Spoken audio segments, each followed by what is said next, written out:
From Hollywood, it's time now for Johnny Dollar. This is Hillary Fuchs, CPA. You left word for me to call Mr. Dollar. I don't seem to recall the name. I'm with Universal Adjusters. They asked me to look into this Wendover claim. Insurance adjusters? That's right, insurance. I understand you filed a claim in Mrs. Wendover's name. Mrs. Wendover hired me to handle her affairs a few days ago.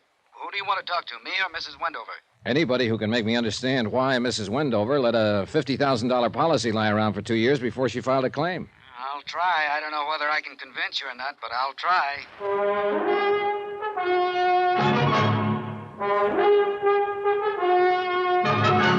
Tonight and every weekday night, Bob Bailey in the transcribed adventures of the man with the action-packed expense account, America's fabulous freelance insurance investigator. Yours truly, Johnny Dollar.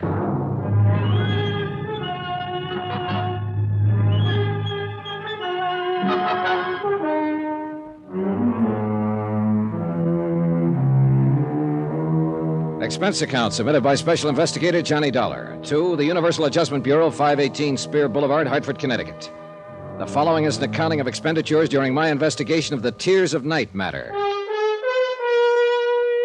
Expense account item 1, $92.50, airfare and incidentals, Hartford to Miami Beach, Florida. My plane got in at 11 p.m., so I went to a hotel and got some sleep. I put in a call to Hillary Fuchs, certified public accountant, as soon as I woke up. Then I had some breakfast and took a cab out to his office. It was a pleasant 4-mile trip along a beautiful white sanded oceanfront, and it cost me, Adam, $3 even. Come on in here, Dollar. The air conditioner's working here. Hillary Fuchs was a big man in his late 40s. He was semi-bald, had a good sunburn, and smelled faintly of Scotch whiskey. The office he led me into was cool and dark and elegantly furnished in bamboo knickknacks. The desk was cluttered with a stack of financial statements and legal papers. This is quite a thing, I guess, Dollar. By the way, I didn't find any Universal Insurance adjusters in the phone book. We're located in Hartford, Connecticut. Hartford? You're a long way from home, Dollar. They sent you all the way to Miami Beach about this? Yep. Seems like a pretty expensive way to handle it. Pretty expensive claim, $50,000. Would it do any good to tell you it's legitimate? Sure. But I'm hired to check it out just the same. In other words, you don't believe me. Well, look at it our way, Mr. Fuchs. The claim came into the office day before yesterday, and we have 72 hours to act on it. Okay. What can I do? First off, tell me your connection with Mrs. Wendover. She hired me to put her business affairs in order about 10 days ago. First time I ever saw her. She said the Treasury Department had advised her to get some expert help. They were on her about back taxes, and that's it. I see. Tell me about Noah Wendover's death. He died 2 years ago, last April 14th. By the way, it's just coming to me. Did you people... did the insurance company know anything about him being dead until that claim came in? Nope. No wonder they sent you all the way from Hartford. Well, Wendover and his wife took a party of 8 out on their boat for a 10-day cruise. Wendover had an attack of appendicitis at sea. There wasn't a doctor aboard. The appendix burst, and he died before they could make the nearest port. Mm-hmm. Let me get back to the original question.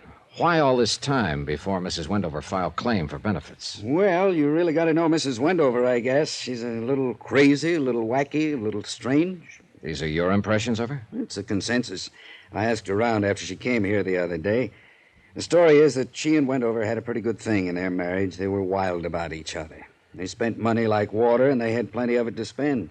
Then one day he died. Kind of threw her. Maybe it's still throwing her. I don't know. Sure. Somewhere along the line, in the last year, Mrs. Wendover's met somebody else. Oh? I don't know who he is because I wasn't paying any attention when she mentioned his name. But she's sort of coming out of it, and she's going to marry him. Uh-huh. So she wants to get her business affairs in order. From the look of things, nobody's done much about them since Wendover's death.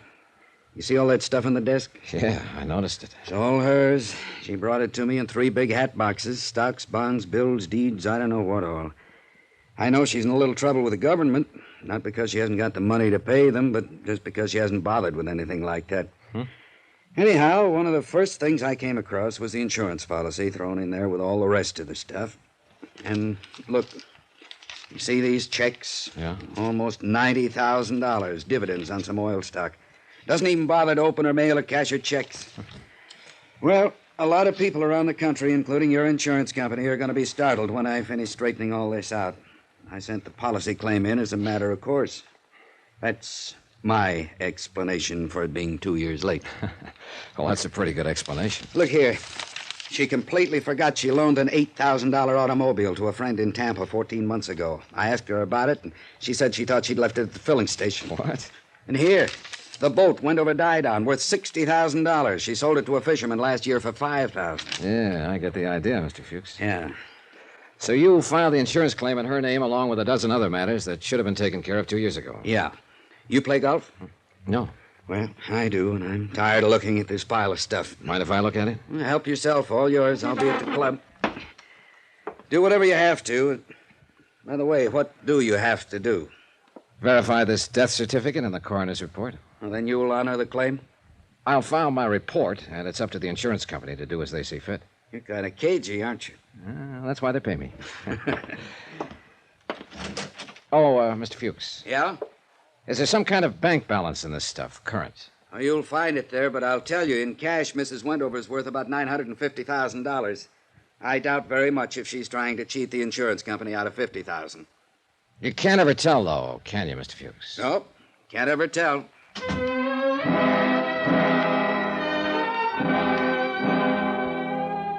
After he left, I got on the telephone and talked to officials about the coroner's autopsy and the death certification on Noah Wendover. They all seemed to be in order. Then I went through the papers on Fuchs' desk. They seemed to be in enough disorder to verify what he told me about Elise Wendover.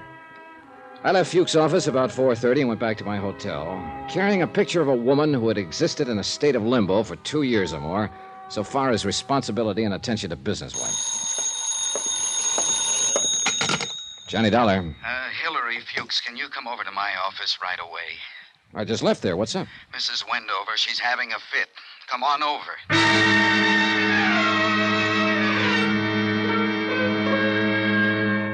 Expense account item 3, $3 more, more cab fare back to Hillary Fuchs' office. I pulled up in front at exactly 5:30 and noticed a 1956 white Cadillac convertible parked in front. For no reason at all, I took 30 seconds to peek inside. The registration told me the car belonged to Elise Blair Wendover. She had left her purse on the seat and the keys in the ignition. A mink stole was thrown carelessly over the back of the seat. Anybody could have taken the stole, the purse, the car, the whole works. Mrs. Wendover was living up to her advance notices. Come in, come in. Fuchs looked pale and shaken. He fumbled around for a cigarette until I handed him one of mine. He lit it up and tried to get a grip on himself. Mrs. Wendover's in there. Yeah, what happened? Well, I had some papers for her to sign, and she dropped in a little while ago. Uh-huh. I told her about you. I explained to her it was certainly reasonable the insurance company would want to investigate a claim that had been delayed 25 months. Well? She blew up, got kind of hysterical about it, said she wanted to see you right away, that she had something to tell you. Go easy on her, will you? Well, why do you say that? Oh, it's just that, well, if I'm wrong about her, I'm glad, but I don't think I'm wrong when I say she's right on the edge, just on the edge of it. Feeling better, Mrs. Wendover? The pale girl with the coal-black hair, seated stiffly in the chair in front of Hillary Fuchs' desk, was not feeling better. She could have been 16 or 36. It depended on where you were standing when you looked at her. She had a mouth that was too full, shoulders too wide for the strapless sundress, a pair of sandals, a clanking costume bracelet, and black eyes, round, big, bright, too bright. This is Mr. Dollar, Mrs. Wendover. I understand you're investigating my husband's death. I'm here to verify the facts so that Eastern states can act on your claim. Don't you believe he's dead? Yes. Don't you? Oh, yes. I saw him die. Yes, he's dead. How much money do you owe me? The claim is for $50,000. Will you pay it? Well, I presume it will be paid from all I've seen so far. Of course, that part of it's up to the insurance company. Of course. And they have men sitting at desks reading reports about claims all day long. Yes. My dad owned an insurance company once, you know. Those men sitting at their desks. Even my dad sat at a desk. I wonder something. Would one of those men sitting at one of those desks write, okay, on my claim for Noah's benefits if he knew about me? Sit down, Mrs. Wendover. Maybe you'd like a drink. You have one, Mr. Fuchs. Would they? Well, I have to be indefinite about that, too, Mrs. Wendover. What would put a question in the mind of an adjuster if he knew about you? I'm indolent, and I'm irresponsible. Mr. Fuchs can tell you that. I'm not quite dependable, am I, Mr. Fuchs? Oh, we're getting straightened out, Mrs. Wendover. And then, of course, that wouldn't make a difference. I mean, not really. A great many irresponsible, indolent, undependable people file claims. There's something else. I'm a curse. Are you? Oh, yes. It's a very bad thing, a curse. People around me, people I love, just seem to die. Why do you think you're a curse? Noah died, and I loved him. And Daddy, I loved him. And my brother Jim, all dead. No one can stay alive around me. I thought I should tell you that. Yeah, well, I appreciate it, Mrs. Wendover. Well, then we don't have anything more to discuss. Goodbye, Mr. Dollar, Mr. Fuchs. Oh, wait a minute. Johnny, hey, where are you going? I'm going to drive her home. You were right. She's on the edge of something. I can't quite figure it yet.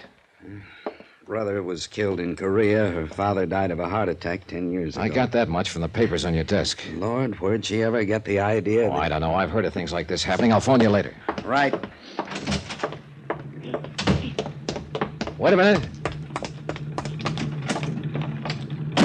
I'll drive you home, Mrs. Wendover. Oh, that'll be nice. She smiled brightly, still too brightly, and we drove along. She didn't tell me which way to turn, what direction to go, and I didn't ask her. I liked it that way, no one saying a word. I was listening to something else anyhow, something inside of me, loud like a cannon firing twice a second. It was my heart making all the noise. Oh, it's happened a couple of times before, and it meant trouble coming up. I knew it. My heart never makes a mistake. Mr. Dollar, do you think he'll die, too?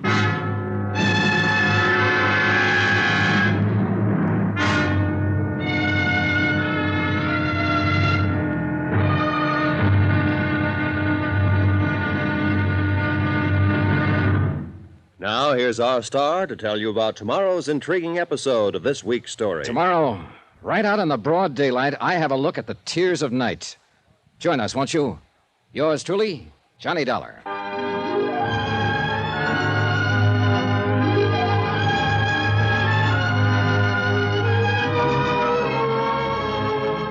Yours truly, Johnny Dollar, starring Bob Bailey, is transcribed in Hollywood. Written by John Dawson, it is produced and directed by Jack Johnstone.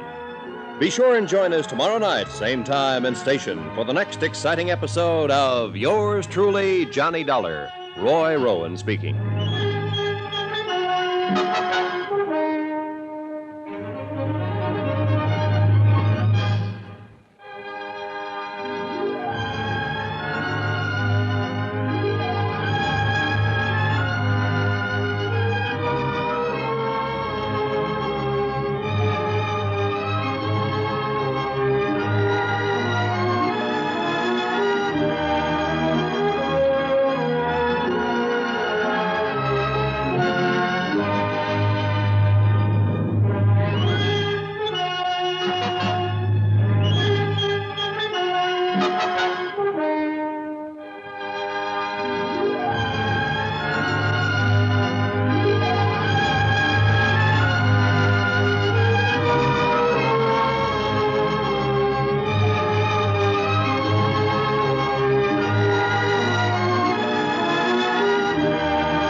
You've been listening to the OTR Gold Network. Find more classic radio at otrgold.com.